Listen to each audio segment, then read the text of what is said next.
ছাত্রলীগ যুবলীগ এইভাবে এত নিয়ন্ত্রণে হলে কিভাবে ছাত্রলীগ যুবলীগ আগামী দিনে আপনার দলের বা আপনার দলের বড় বড় পদে আসবে, দায়িত্ব পাবে?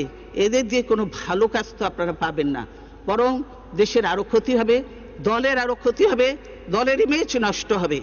সেজন্য মাননীয় স্পিকার, এই সন্ত্রাস, টেন্ডারবাজি, এইসব বন্ধ করেন এবং যারা করছে এগুলি তাদের বিরুদ্ধে শাস্তিমূলক ব্যবস্থা গ্রহণ করেন।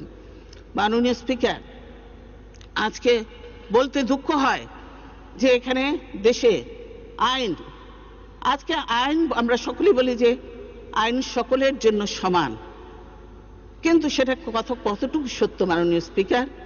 আইন সবার জন্য সত্য নয়, সবার জন্য সমান নয়।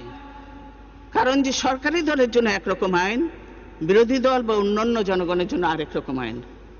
সরকারি দলের লোকজন মানুষ হত্যা করেও, নারী নির্যাতন করেও, লুটপাট করেও, যে কোনো অপকর্ম করেও তারা কোর্ট থেকে ছাড়া পেয়ে যায়, তারা বেল পেয়ে যায়, তারা এমনকি খুনের